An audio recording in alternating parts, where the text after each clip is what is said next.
Hello everyone, मैं कुलदीप आपका इस वीडियो में स्वागत करता हूँ। इस वीडियो में हम जानेंगे जेंगो ऐप्स के बारे में और उन्हें क्रिएट करेंगे और हम यूआरएल पैटर्न्स के बारे में जानेंगे। ठीक है, किस तरीके से यूआरएल पैटर्न्स को यूज़ करते हैं और किस तरीके से हम उनको मैप करते हैं अपने फंक्शन के साथ। तो शुरू करते हैं। ये है वो डायरेक्टरी जिसमें आपने वर्चुअल एनवायरनमेंट क्रिएट किया था। यहाँ पे राइट क्लिक करके आपको विजुअल स्टूडियो कोड खोल लेना है। ठीक है, या आप उसे मैनुअल भी खोल सकते हो। प्रोजेक्ट ओपन होने के बाद फिर आपको कमांड प्रॉम्प्ट में अपना वर्चुअल एनवायरनमेंट शुरू कर लेना है। ठीक है, एक्टिवेट कर लेना है और वर्चुअल एनवायरनमेंट एक्टिवेट करने के लिए आपको वर्चुअल एनवायरनमेंट का नाम script/activate.bat। ऑलराइट, वर्चुअल एनवायरनमेंट हमारा एक्टिवेट हो चुका है। आप यहाँ पे देख पा रहे होंगे पैरेंथेसिस के अंदर हमारे वर्चुअल एनवायरनमेंट का नाम लिखा हुआ आ रहा है। अब आपको एक नया ऐप बनाना है। आप यहाँ देख पा रहे होंगे ये हमारा जो प्रोजेक्ट है उसके अंदर अभी 3 फाइलें हैं। एक ब्लॉग जिसके अंदर हमारी settings.py है और dvsqlite और manage.py।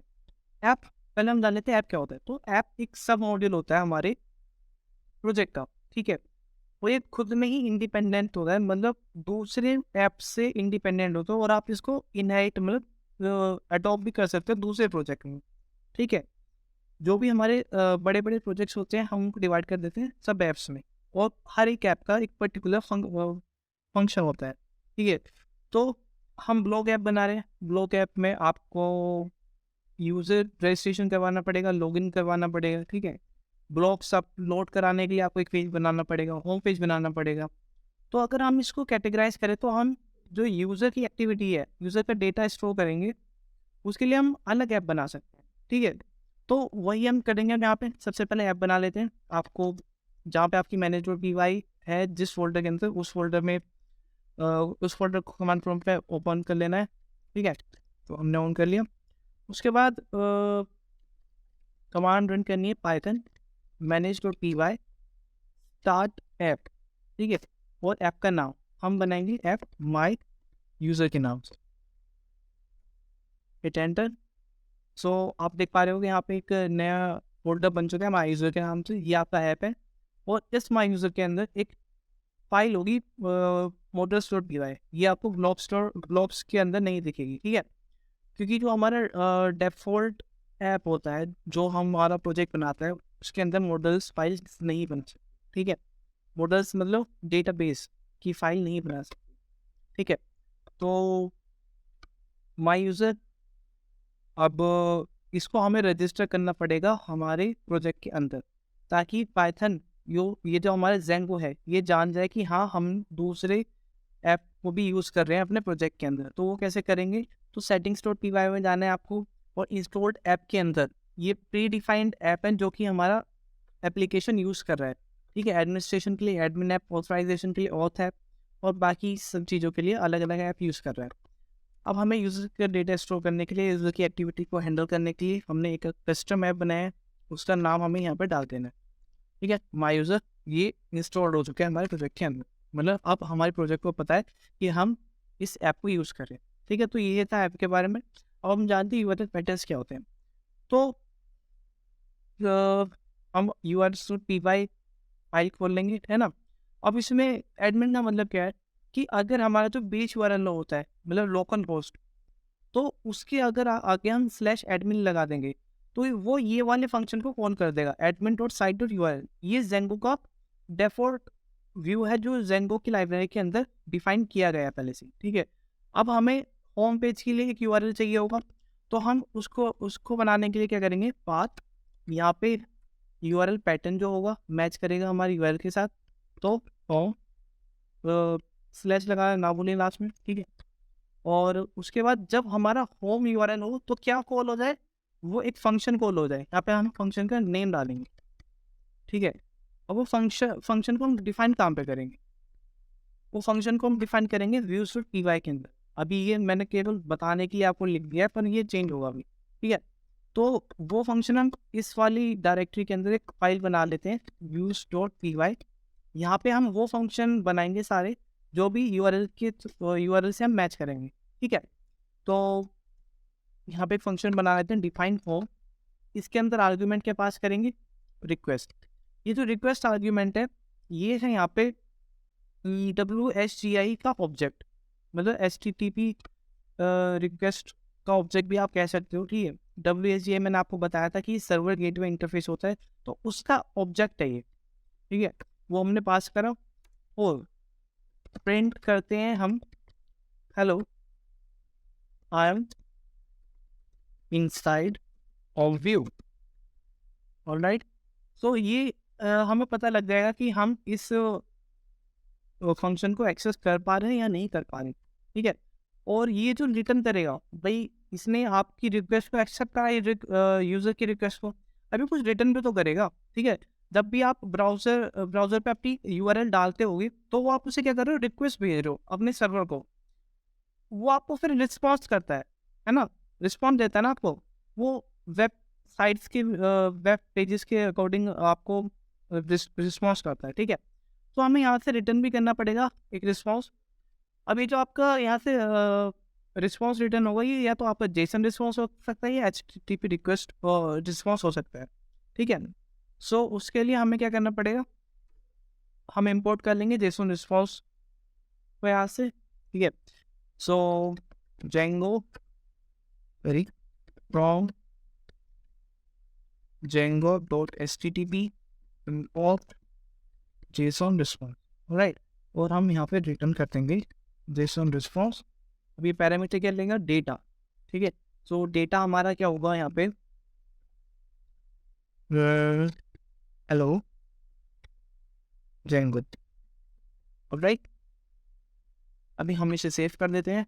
अब आते हैं हम दोबारा से और इसे भी सेव कर देते हैं, URL.py में आते हैं अब हम, ठीक है। तो अगर हमारा होम URL पैटर्न है तो हमें क्या कॉल करना है, हमें कॉल करना है अपने views.py के फॉर्म को, हम उसे पहले इंपोर्ट कर लेते हैं from.views views, ठीक है। और यहाँ पे हम लिखेंगे views.com और इसका थर्ड आर्ग्यूमेंट जो होता है वो नेम है, जो कि हमारा मतलब हमने इस URL पैटर्न को एक नाम दे दिया जिसे हम अपने टेम्पलेट्स में यूज़ कर पाएंगे, ठीक है, या दूसरे फंक्शंस के अंदर। तो इसे हम नेम दे देते हैं फॉर्म, प्रोजेक्ट। तो अब ये क्या काम करेगा, अब मैं इसको रन करके दिखाता हूँ आपको। सो आपको वो सब स्टार्ट करना है, एंड manage.py run server,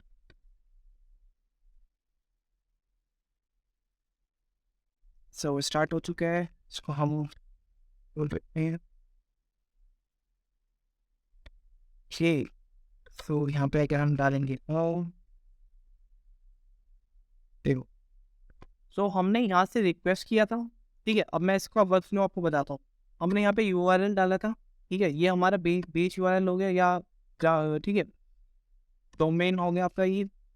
इस डोमेन के बाद में आपने ये URL पैटर्न मैच किया, ये आपका मैच हुआ इस वाले पैटर्न के साथ, इसने इस वाले फंक्शन को कॉल कर दिया views.home को, ठीक है। views.home में क्या है, ये है डिफाइंड होम रिक्वेस्ट, इसके पास रिक्वेस्ट आया था WHA, ठीक है। ये एडिशनल डेटा भी रखते हैं जो ऑब्जेक्ट है, इसका हम यूज आगे देखेंगे।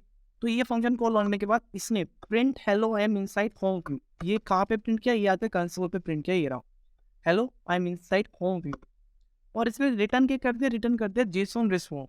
जेसन रिस्पॉन्स में क्या ऑब्जेक्ट था, हेलो और Django। तो ये जो रिस्पॉन्स किया इसने, ये आपका यहाँ पे वेब ब्राउजर पे शो होगा हेलो Django।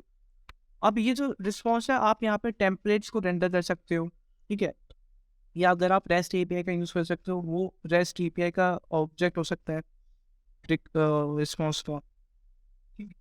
तो अब हम आगे फिर इसी तरीके से सारे अपने जो URL पैटर्न है वो बना लेंगे। तो हमने होम पेज बना लिया ना,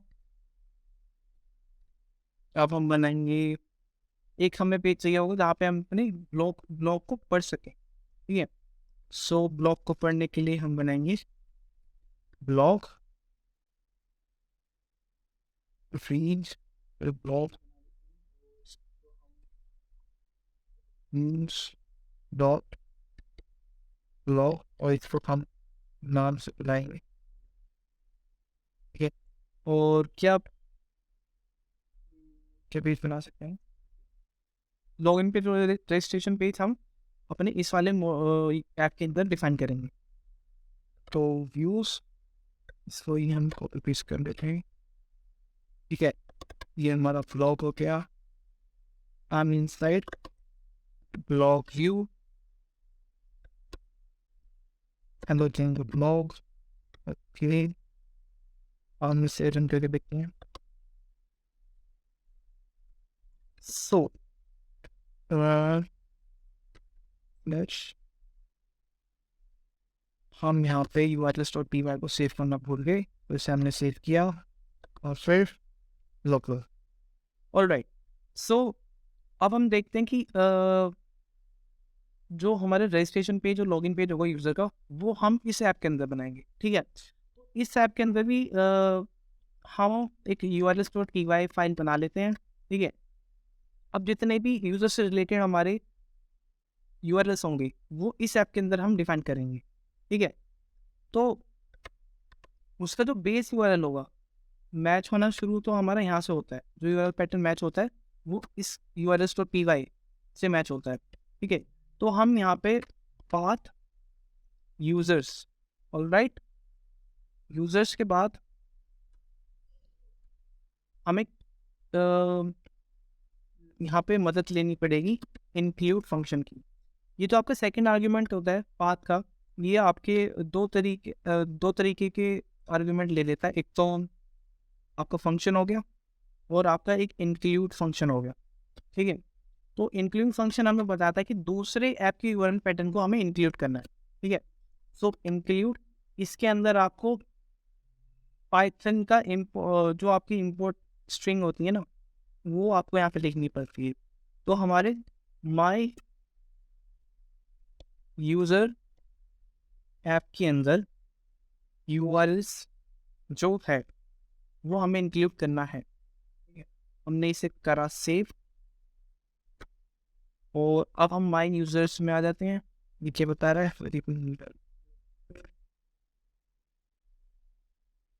माई user does not appear to have a read. तो अभी हमें यहाँ पे बनाना है जैसे, तो यूआरएल पैटर्न्स, ये एक लिस्ट होती है। तो यहाँ पे इसमें यहाँ से कॉपी कर लेते हैं,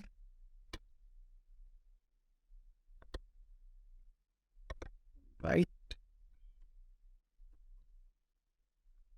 ओके।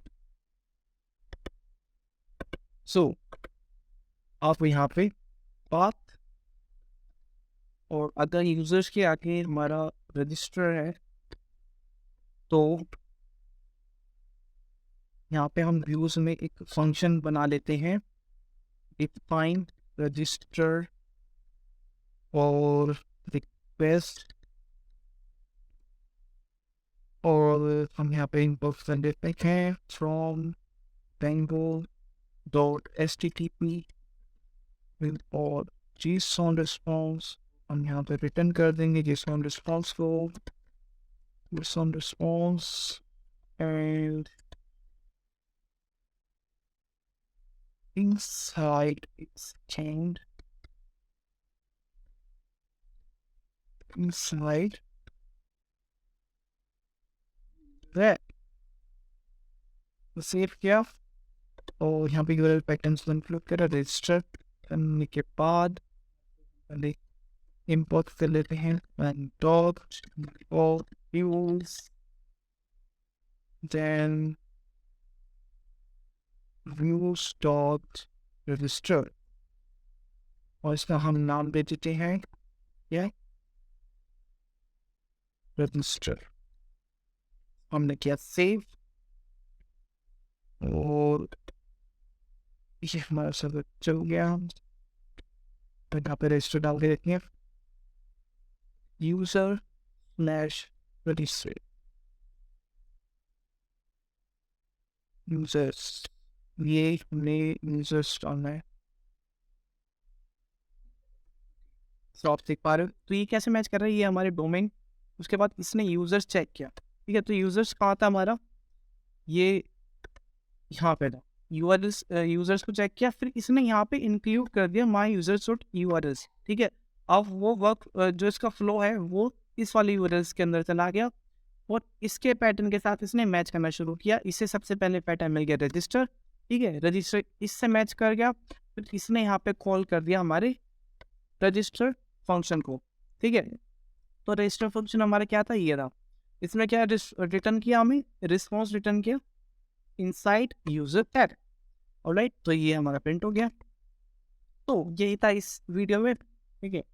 हमने इस वीडियो के अंदर जेंगो ऐप्स के बारे में जाना, कैसे क्रिएट करते हैं उन्हें, और यूआरएल पैटर्न्स कैसे बनाते हैं, और किस तरीके से हमें इन फ्यूचर उन्हें यूज करना है।